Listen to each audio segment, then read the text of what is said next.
Anatolia is they call it Asia Minor. So if you look at the map, Turkey has like European part of it. Yeah. That's like Istanbul is there, and then the other side, Anatolian side. And Anatolia is the big word for that geography for like centuries, like all these different civilizations lived in Anatolia. So it's not like, oh, it's Turkey. When I say Anatolia, it brings all the past with it, like, Hittites or, Lycians, everything, every civilization lived there.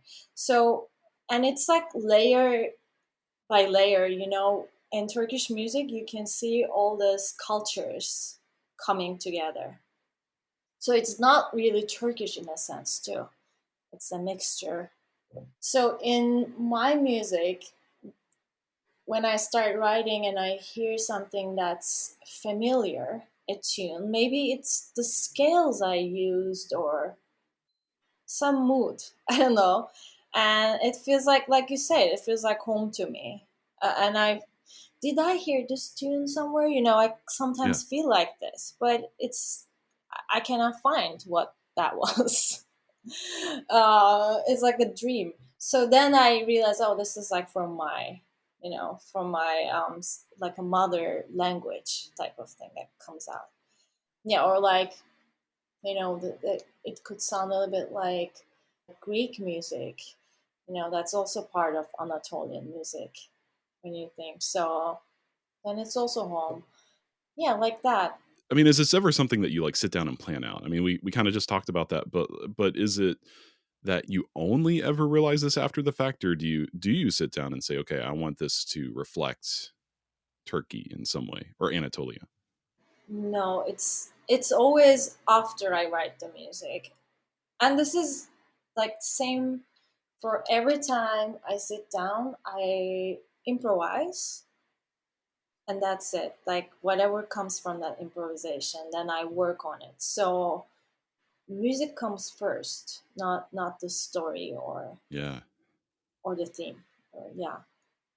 Obviously, one can be a composer for many, many different reasons. But I kind of see my own role as a composer as, a fair bit of like experimentation has to happen for me to feel good about like what I'm contributing. So, just out of my own curiosity, do you feel like the music you write is necessarily trying to expand on the traditions of Turkish music, or is experimental in a way that blends your different musical influences? Just can you talk a little bit about this, or do you not think about it? That's okay too. Now I'm thinking, like, am I thinking about it when I like, I don't. Yeah, no, that's fine. I think it's like very like instinct type of Yeah, thing for me, and then you accept what comes out of it. yeah. I love that. And so can you kind of walk us through your process of like how does something go from an improvisation at the piano to a composition, and like what degree of separation do those two actions, I guess you could say? What do those what differs there? Hmm. So improvising is a very instant thing, and like you can feel a certain way. Let's say, like, I feel sad, and then I feel an urge to express that, kind of like a therapy.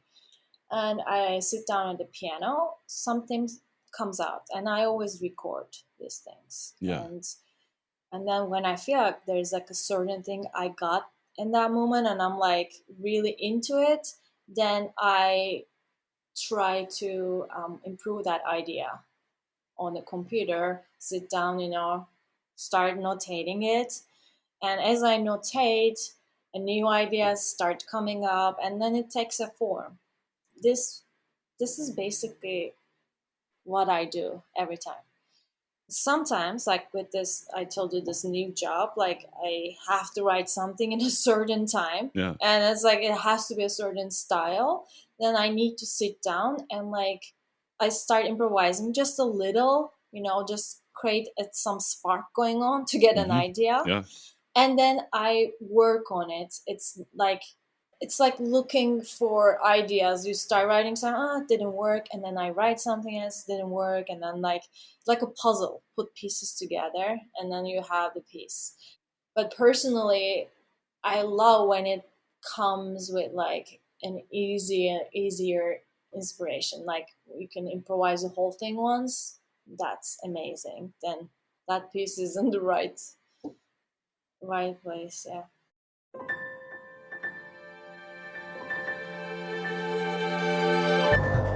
Thank you so much for tuning in to Micromaker by Loose Leaf Transmissions. We hope you enjoyed this brief glimpse into the inner workings of the creative life. If this resonated with you, be sure to check out the full conversation on Music Maker with Tyler Kline, a podcast exploring craft and process, philosophy and inspiration, and the honest, often messy parts of being an artist, creative uncertainty, purpose and identity, and resilience. You can find Music Maker wherever you get your podcasts or by visiting musicmakerpodcast.com.